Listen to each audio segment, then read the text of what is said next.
up, y'all? It is that time of year again, and we are back at Extreme Rules. Now, Extreme Rules has always been one of the best pay-per-views after WrestleMania. I know Payback was the first of the year, but Extreme Rules is always the one that's going to be the best. At this point, a lot of people question that for some of these matches, but I'm going to tell you this. There's going to be some matches that we have seen before, so do not be surprised. But in this case, there's some matches I do want to skip, but in order for this to be an actual an actual preview or a predictions video, I have to do all of them. Yay, even the ones I really don't want to do. But anyway, let's get started with the kickoff. Something we've seen before over 1,000 times. Okay, maybe I'm exaggerating a little bit, but more than frickin' once. Baron Corbin versus Dolph Ziggler in a no DQ match. How many times these guys got a feud? Like, seriously.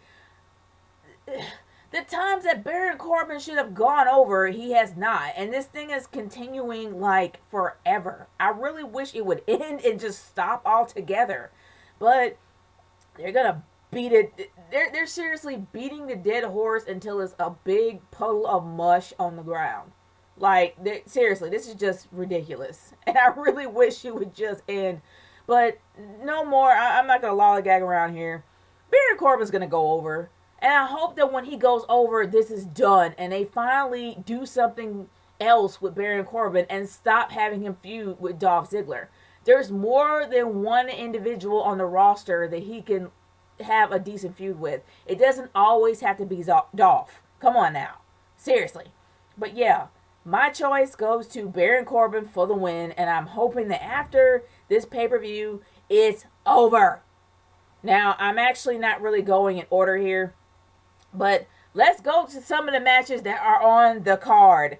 Now, Dean Ambrose versus Chris Jericho in an Asylum match. This match alone kind of got me excited because, yeah, they probably have done this before. I don't really know where. After watching Woke Culture, and I think it was King Ross actually stated that they did this on TNA. I think it was TNA.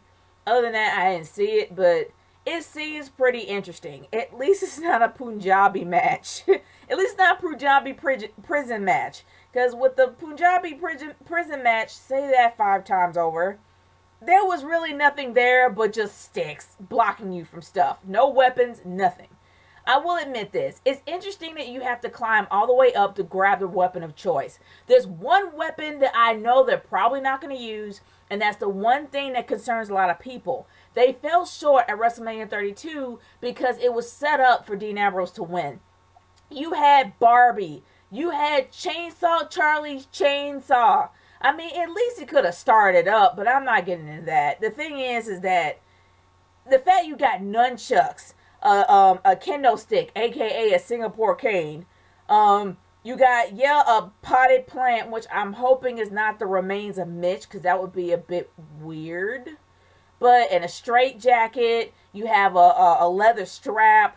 There's a lot of interesting weapons up there. A fire extinguisher. There's a lot of interesting weapons that was hanging up there when I actually had a chance to go to SmackDown. So it's actually pretty cool. I'm kind of excited about this match because even though they don't use Barbie, there's plenty of... They had nunchucks. None freaking chucks. I'm hoping that Dean Ambrose will take down the nunchucks and beat the crap out of Jericho. I'm hoping that they will use them. I mean, it's, for crying out loud, it's sponsored by Teenage Mutant Ninja Turtles. They have to use the nunchucks and the kendo stick. Those are the 2 instruments they got to use. One represents, in a small way, Leonardo, and the other half, Michelangelo. And yes, I am a Turtles fan, so there you go. But anyway, they have to use at least those weapons. If they use the nunchucks, I'll be so happy. Seriously. But anyway, for the person that's going to win the match, I believe it's going to be Ambrose. I really do. I don't think Jericho's going to go over this time. He went over at WrestleMania. He's not going to go over again. That's my opinion of it. Alright, moving on from there. And yes, my vote actually goes to Dean Ambrose for the win. Let's get to the match that I really do believe in my heart of hearts is going to be the main event of the night. And it's going to probably beat the original main event altogether. Let's talk about Kevin Owens, The Miz, Cesaro, and Sami Zayn in a fatal 4-way for the IC Championship. That is going to be a brutal match. And honestly, the person that I really want to see win is Cesaro. Don't get it twisted. I absolutely think The Miz is very entertaining. But I want to see it on Cesaro. I really do want Cesaro to have a decent push. Sure, his whole, 007 gimmick is pretty cool. But the guy hasn't had a championship in a very long time. I would love to see Cesaro win. I would. Because it would really make Cesaro look dominant. The Miz is great as a heel. He is. He's very entertaining. But it's time to take that belt off. It's been long enough to where you really don't have, he doesn't have as much heat with the belt as JBL did back in the day. Even though I don't think JBL was like the World Heavyweight Champion. But other than that, he's a great heel and he's very entertaining, but he's not really doing much for the belt. Not in my opinion. Cesaro will actually have people look at him more as well as looking at the belt more if he actually does win. He will be a dominant champion. I really do see it that way. I would love Sami Zayn to win, but I think that they're going to actually extend this feud on a little bit further between him and Kevin Owens pretty much until probably SummerSlam. But other than that, The Miz is not really doing much for the belt. He does a lot for himself, and Maurice is helping him to promote his character, but he's not doing much for the belt. He's not making the belt stand out. And I think Cesaro would be a better champion. So my vote goes to Cesaro for the win. Now, here's one of my matches that I think is going to be amazing because these women have a lot to prove. And this is the first time that she actually did put the women's title up for grabs. Well, I guess the second time since Payback. So this is the second time that she actually did put the title up for grabs. And I'm talking about Charlotte versus Natalya for the women's championship. Honestly, guys, I really do want Natalya to win. She has not had a championship around her waist since she won the Divas title when she was with the Hart Foundation. But not the Hart Foundation, but you guys know what I'm talking about. I think I probably did say it right. But other than that, when she actually was in that group, when she was a valet in that group, she won the Divas title. She hasn't won a title in a very long time.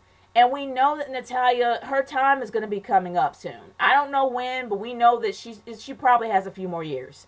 So I really think she should have a very healthy title reign. And I really think that she should beat Charlotte. And everything is gearing towards her to win, but you know they always kind of swerve at the last minute. But even if Ric Flair can't come out, and the stipulation is this.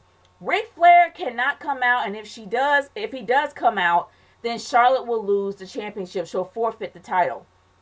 Ric Flair's not going to come out, but here's what I'm thinking. They're going to have somebody else come out in Ric Flair's place. They're going to try and find some kind of a loophole.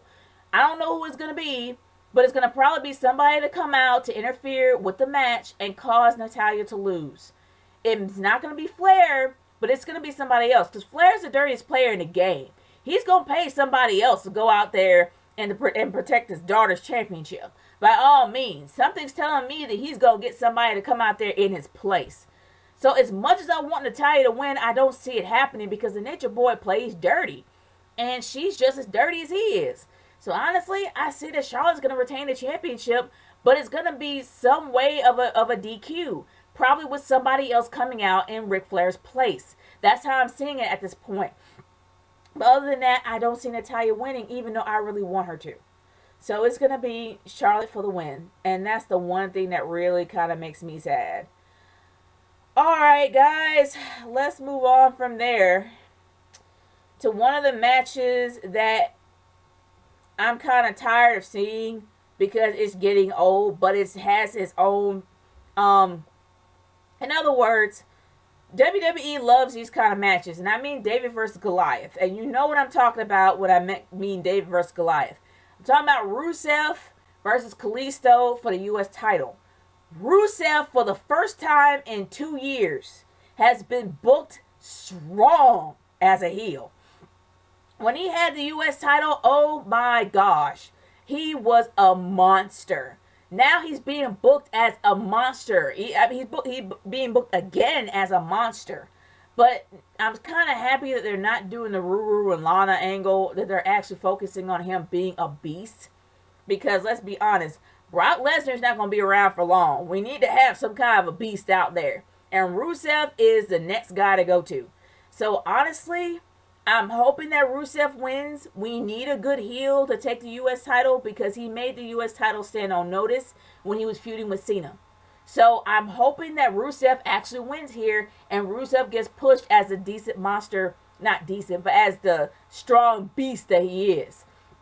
So I'm hoping that Rusev takes the win here and not Kalisto. Kalisto's a great babyface. He's a great luchador by all means, but he has not done much for the belt. You want to give the belt notice, and he really hasn't done much of that when he's had it. So giving it to Rusev will make you notice the U.S. title more. That's just my opinion of it all. So I'm hoping that Rusev actually does take the belt.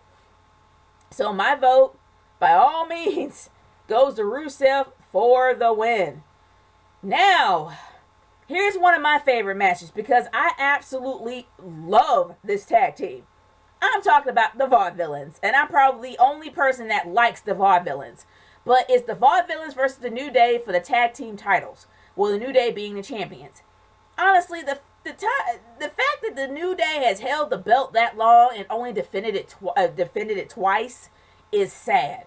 I'm hoping the Vaudevillains give them a run for their money because they're actually improving very well as heels. I do want them to win because I do want them to bring it back to the bygone era. I do want to have that feeling that the bygone era is actually around the corner. So I'm hoping that they actually do take the belts off the New Day because the New Day has had it too freaking long. And after that time machine thing and the sticky keyboard was just weird, the New Day is running out of steam. Let's be honest. Yes, I know that they're kind of catering to kids in an adult way, but it's to the point where their shtick is getting old. I used to love the New Day. They started to grow on me. I liked the entertainment value that they gave me. But all in all, good gravy, they're getting annoying. So, and they're not doing much for the titles either. I know they're great as babyfaces, even though they're supposed to be heels, but they're not doing nothing for the belt. Give it to the Vaudevillains. My vote goes to the Vaudevillains. After that really uncomfortable time machine thing that was just weird, I'm going to the Vaudevillains. Mainly because I love them more than I love the New Day. By far. So my vote goes to the Vaudevillains, and the Vaudevillains will pretty much give those belts notice because they're actually starting to get some reactions now. So that makes me even happier to know. Alright guys, let's move on to the main event of the night. Something that I really don't think is going to absolutely matter, but I guess there's one more match that I actually did forget. Mainly because I've seen it 1,000 times per freaking 4, and I don't care much for it. The Usos versus The Club. Yeah, they made this a thing, yo. They made this a thing. I don't know why, but they made it a thing. Do I really care who wins? No, because this is probably the 4,000-5,000th time I've seen it. I don't care much for the Usos anymore. They're the most boring tag team there can ever be. Then I don't care much for the Bullet Club anymore. My bad. The Club. I don't care much for the Club anymore because they can't decide what they're going to freaking be. They still don't have a name. I guess because they don't have the license to have the Bullet Club name. So instead of coming up with something clever, which they did with Finn Balor, the Balor Club, they're not using that yet. They're still The Club. But other than that, guys, I could freaking care less who wins. As long as it's not the Usos. And I guess I don't really care. But I want the heels to win because I just don't like the Usos anymore. I don't. I'm not really caring about Anderson and Gallows either because they've been booked so poorly. They've been beaten by the Usos multiple times. You can't even take them seriously as a brute group anymore. You can't take them seriously as a brutal tag team because they've been beaten multiple times by the Usos. So do I really care? No. Next. This match has an NA. Well, you guys know what I mean. I don't care. Not applicable. Other than that, let's move on to the main event. AJ Styles versus Roman Reigns in an Extreme Rules match. Now, after what I experienced on SmackDown, I know this is going to be a very brutal match. This match is going to probably be maybe possibly, if Roman Reigns can pull it off, to be the second main event of the night. Now, do I believe that Roman Reigns is going to lose? No. There ain't no freaking way. After everything that they did to try to make Roman Reigns go over, I'm hoping that he goes heel. That would pretty much be the best solution for him to go heel. But are they going to do it? Probably not. Is he going to lose the belt? Nope. Not at all. As much as I would love AJ Styles to win, he's not going to win here. Let's just be real here. Roman Reigns for the win. Alright guys, did I miss any matches? Did I go over all of them? If I did not, by all means, leave your selections in the comments below. Let me know what I have missed, and I will talk to you guys later on my Extreme Rules review. Peace out, y'all. I will see you later.